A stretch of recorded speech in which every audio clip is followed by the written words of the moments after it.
I'm here with some of the West Warrior cheerleaders. I saw you guys doing some tumbling. Pretty impressed. A lot of people think that cheerleading isn't a sport. What would you have to say about that?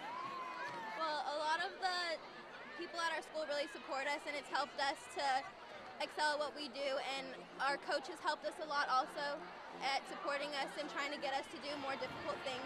What is it you guys do on the sidelines to keep your football players and your favorite West Warriors in the game?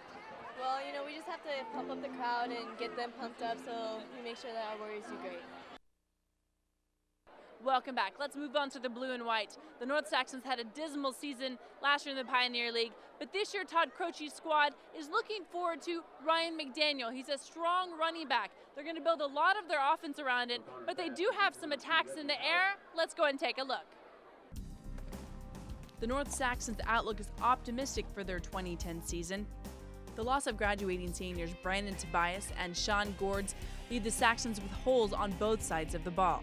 So, you just don't have kids who can step in and fill those shoes so easily. But everybody's trying to do their job and, play their role and fit into this new scheme of things. And we're going to miss those guys, but we wish them the best. The captains know that team unity is a necessary ingredient to winning close games, something they struggled with last season. His philosophy is to play with more emotion this year. Last year we came out on games flat and we really didn't come out to play. This year we're going to come out to play every game like it's a championship. Captain Benjamin Brown brings his own style of leadership to the Saxon huddle. I'm the hype man. I get everybody hyped up and get everybody pumped up and ready for the games. And I give a lot of suggestions for different ways to bring everybody together so we can play more as a team. The Saxons linebacker turned quarterback Jonathan Garcia comes with lower level experience, but he lets us know that the Saxons have options. Running game opens up the passing game, so now we're able to do that now. And hopefully we'll get us some wins this year. We got a really good running back this year. He's going to be a junior this year, and it's pretty quick and fast and pretty big also. So I expect a lot out of him. Garcia's talking about running back Ryan McDaniel, who, although injured during preseason, this junior captain still makes an impact on the field. Lead by example, and that's it. That's all you have to do as a captain. Lead by example and tell them what to do, and they'll do it. Whether the Saxons run or pass, they have a good option, especially with a tough preseason schedule to get them ready for a wide-open Pioneer League.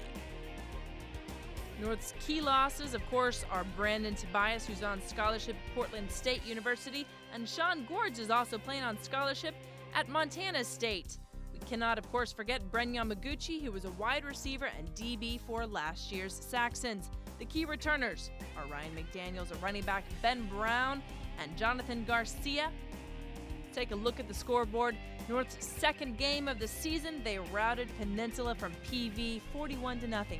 And of course, as expected, Ryan McDaniel, back from injury, had a big game with 12 carries, 162 rushing yards, 2 touchdowns. And Saxon Cameron Emmanuel came up big, 129 rushing yards and 2 touchdowns. Saxons see Cabrillo out of Long Beach for their next game. The Torrance Tartars are bringing back their double-wing tee offense to the Pioneer League this year. Some think it's too old school, but Coach Rock Hollis thinks it's a tried and true offense for the high school game. They have plenty of captains leading the way. Gasal Hassan fills us in. September brings the return of high school football to Torrance as the Tartars look to rebound from last year when they finished with 2 wins and 8 losses. Head coach Rock Hollis has patrolled the Torrance sideline for 2 decades, but the rituals of a new season never get old for him and his staff. It's fun. It's just different degrees of fun, the way I look at it. But the coaching staff here, we know exactly what we have. And what we try to do is we try to work them into the double wing tee to make it successful. If the Tartars have any plans of contending in the Pioneer League, it starts up front with the offensive line. We spoke with senior offensive tackle Taylor Chase. Didn't like how it ended last season. 2-8 wasn't really how we wanted to go out. Most of the seniors, that was our first year of varsity, and we didn't want to have that impression. So this year we worked harder, worked out in the weight room,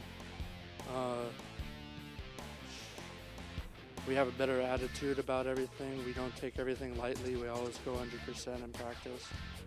The commitment to working harder for the Tartars began with their two-a-day summer workouts that sometimes began before the sun even rose.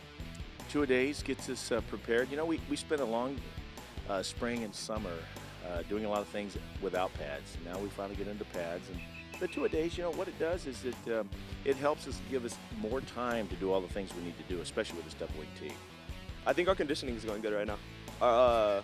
We run after practice every day, so we're doing good on that. We only have a few two-way players, so everybody else can make it pretty good. With the commitment of this year's senior class to tradition and to their head coach, Torrance football seems to be headed in the right direction. Running the ball, that's our biggest tradition, and I guess being pretty tough with, like, you know, the double wing tee and just sticking with it. It's been great. You know, he's a great coach. I love playing for him, and I just play my heart out for him, and this whole team will. So everything's for him, basically, because he got us where we are today. Torrance High supporters hope Coach Hollis and the double wing tee can get the Tartars where they couldn't go last season, and that's the CIF playoffs.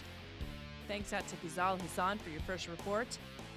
Torrance Tartars' key losses are, of course, Joe DaCosta at fullback and defensive end, Joey Olson, Tyler Oates, and Donovan Duelas will be missed as a running back.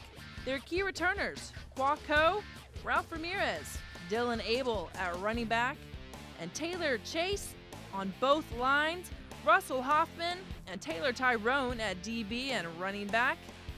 And although the Tartars lost to Roosevelt out of Corona, Quaco had a few highlights for the game. The Tartars will play West next week. Coming up after the break, there's a new coach in town, and he's not messing around with the X's and O's. We'll tell you more after the break.